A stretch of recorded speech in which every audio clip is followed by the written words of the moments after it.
Hi friends, and happy Monday. Welcome to spring in Yosemite.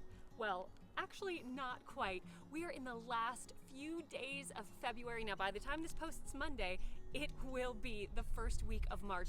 But the temperatures here are mid-60s. It feels like it could be April. However, we're gonna see if we can catch one last firefall, or the natural Horsetail Fall phenomenon, before it fades for the season. And I'm gonna show you some of the current park conditions. So come join me for a wonderful Yosemite adventure. Heading through Kathy's Valley to El Portal, wildflowers are just starting to bloom, making it feel more like spring than February. As I approached the park, I was surprised to see no ranger at the entrance gate just after 10 a.m. The drive through the Arch Rock entrance is always beautiful, but as you can see, there's no sign of snow here in the last few days of February. With forecasted temperatures for today in the low 70s, this weather couldn't be more perfect and unseasonably warm. The morning drive into the valley has barely any traffic, and of course I had to make a quick stop at Wildcat Falls and the Cascades. This waterfall is flowing excellently for the last few days of February. It's hard to believe possible snow is on the horizon in this coming week, but hopefully that means roaring spring waterfalls are on the way. With clear roads, I decided to head up Big Oak Flat Road for another view of the Cascades.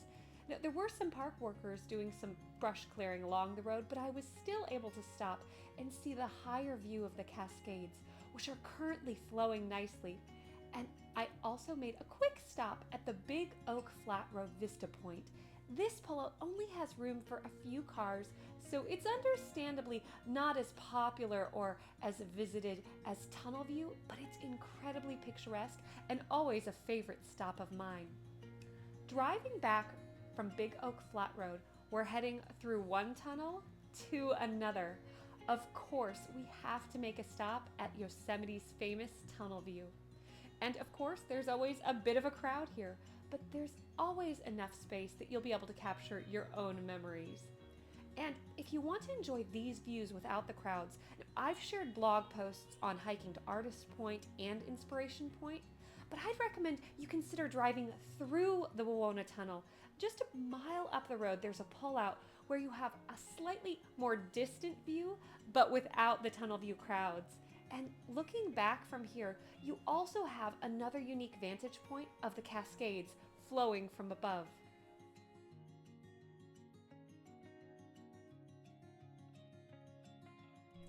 If you love the national parks like I do, you've probably been hearing a lot of news over the last few weeks about over 1,000 national park employees losing their employment. Now, there are a lot of resources and a lot of information. Actually, last week I shared an entire blog post on this on my Yosemite Wins website, but this week make sure to check out my blog. I'm just going to share a few resources and some of the information I'm familiar with, but please go ahead, search a lot of these resources. Here in Yosemite, we have the Yosemite Conservancy. We always want to follow the leave no trace principles, and there are so many ways for us to support our parks and our incredible park rangers. And I know I might be a bit biased, but here in Yosemite, I think we have the best rangers, and I'm always so grateful to each and every one of them. The National Park Foundation builds strategic partnerships to protect and enhance America's national parks through donor support. The National Parks Conservation Association website has resources including forms. You can reach out to Congress to show your park support, as well as stories from affected park rangers. Now, here in Yosemite, we have the Yosemite Conservancy. You can volunteer time and donate directly to programs focused on education, art, research, and more. Personally, I've supported Yosemite Conservancy for years. Also, the Yosemite Climbing Association heads up the annual Yosemite Facelift here in the park. And while it's always important to honor the leave no trace principles and pack out everything we bring in, now seems even more important to personally steward the park well as resources and rangers are stretched. Today I saw more trash than I care to show, as well as food and even someone dumping a bag of chips at Fern Spring. Now this is so detrimental to the park and truly dangerous for the local wildlife. My desire is never to shame anyone, but to share the beauty of these natural places in hopes that our heart's desire will be to care for the natural wonders well, as we understand we play a vital role in stewarding these resources both for ourselves and future generations. Also, on my YosemiteWinds.com website, you can read a recent blog post with park information, including how Yosemite campsite reservations are being affected by the staffing cuts. And please remember, the resources I'm sharing here are just a small sampling. There are so many ways to get involved and support our parks and the people who work here. Back down in the valley, I made a quick early afternoon stop at Bridal Veil Fall before heading over to the Yosemite Valley swinging bridge and the picnic area. I also took a stroll through Sentinel Meadow, and as the snow has completely disappeared, it's important to honor the marked signs and stay on the provided boardwalk trail to protect the meadow. As we avoid trampling the grounds here, wonderful wildflowers will bloom in the coming months. I took in the upper Yosemite Falls views from the Yosemite Valley Chapel and then drove across Sentinel Bridge for a stunning half-dome view on my way to Northside Drive. With today's warm weather, the towering ponderosa pine trees give off a faint vanilla, almost butterscotch scent. If you don't believe me, you'll have to try sniffing the bark on a warm, sunny day. The view walking along Lower Yosemite Falls Trail never gets old. To see this towering waterfall up close is always a dream come true. And because of the unseasonably warm temperatures, I was already getting sprayed by the mist at the base of this waterfall. Not something I typically expect in February, but I'm certainly not complaining.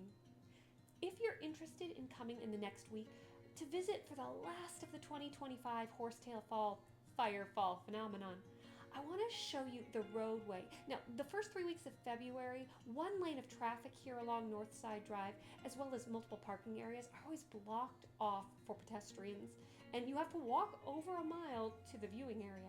But as of this week, all the cones came down, which means you need to be extra cautious when walking to and from the Firefall viewing area, particularly after the event in the evening. As I drove by at night, I saw multiple people walking back without headlamps along the side of the road. So for everyone's safety, make sure to bring a high-powered flashlight source with you. One nice thing, though, about coming to see this Horsetail Fall phenomenon this late in the season is you can actually park at the picnic area. However, by 2 p.m. on Wednesday, all the parking spots were completely filled. So if you want to park here, plan on arriving early. But I did see multiple parking spaces near the picnic area that were open. However, we're not staying to watch Firefall tonight from the El Cap picnic area. Now, I made a quick stop along Northside Drive to one of my favorite sunrise and sunset spots. Valley View, or Gates of the Valley, has long been on my must-stop list every park visit. But soon it was time to loop back to Southside Drive. Many of the parking spots and pullouts, including the 4-mile trailhead, are closed to vehicles here for the first 3 weeks of February, as is the edge of the Merced River. But closing out the last week in February into March, the parking lot areas and the Merced River view is opened back up to visitors again. It's a truly spectacular spot to capture the Horsetail Fall natural firefall phenomenon. Now, by 3 p.m., the parking here was full, but the area wasn't terribly crowded. There were plenty of photographers and family, but I was able to find a great viewing point to set up my camera. Nate and I have come and captured nearly a dozen firefall views from this location over the years, and it's always a favorite of ours. However, we want to be careful where we walk and where we set up our cameras. We found a spot and relaxed, enjoying snapping photos as a lone Canadian goose circled in the water before us. And today's lighting and weather was incredible. I couldn't have asked for more. The warm temperatures created a heavy mist all afternoon, and then as the lighting shifted near sunset, the clear skies meant the fiery, lava-like waterline of Horsetail Fall lit up perfectly, giving us a spectacular end-of-season show. As March arrives, the lighting against the granite walls begins to shift, and you get more of a yellow-white line against the water at sunset, and the red color lights up more of the wall to the side. But for now, we still have, I'd say, about a good week if the weather conditions hold.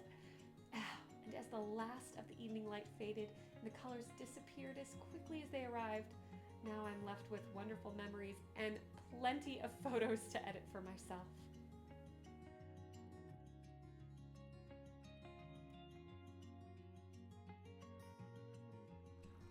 I'd say this evening was a spectacular success for a Horsetail Fall natural firefall phenomenon here in Yosemite Valley.